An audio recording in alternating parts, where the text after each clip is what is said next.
Bonjour à tous, aujourd'hui on se retrouve pour reparler d'un sujet sérieux, c'est parti.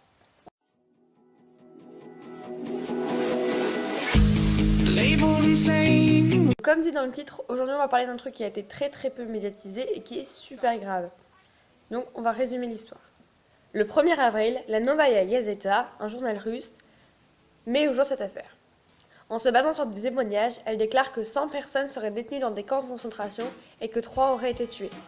Et tout ceci fait par les services d'ordre public tchétchènes comme la police ou l'armée et sous le commandement de Kadyrov, le président nommé par Poutine en 2007.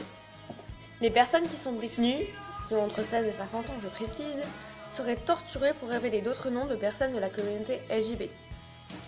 Certaines personnes ont réussi à s'enfuir de ces endroits et témoignent aujourd'hui sous de faux noms. J'ai vraiment eu peur, parce que je savais ce qui se passerait ensuite. Je savais ce qu'ils allaient faire. Ils m'entraînaient hors de la voiture, ont commencé à me battre et à m'humilier. Ils disaient que j'étais un PD, un gay, et que de telles personnes ne devraient pas exister en Tchétchénie.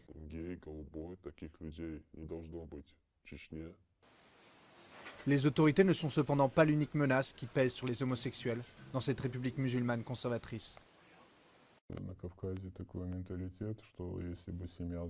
Si ma famille savait que j'étais gay, ils m'auraient tué depuis longtemps. Ma propre famille me tuerait. Être ouvertement gay, c'est impossible pour nous.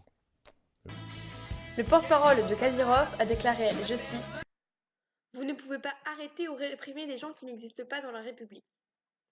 L'homosexualité n'existe pas ici. Si ces personnes existaient en Tchétchénie, la loi n'aurait pas à se soucier d'eux, vu que leurs propres parents se seraient déjà occupés définitivement de leur cas. » La Tchétchénie est un pays majoritairement musulman. L'homosexualité est donc taboue et très mal vue. J'ai donc décidé de faire un format court qui sortira tous les lundis à 10 h. Et j'ai aussi l'idée de vous poser des questions à la fin et de lire le meilleur commentaire le lundi d'après. Donc la question cette semaine c'est, selon vous, pourquoi l'information a-t-elle été si peu médiatisée en France? Donc, comme je vous l'ai dit, on se retrouve la semaine prochaine, même endroit, même heure. N'hésitez pas à vous abonner, à partager, à commenter et à laisser un petit pouce bleu. Ça nous fait super plaisir et on répond à tous vos commentaires. C'est parti!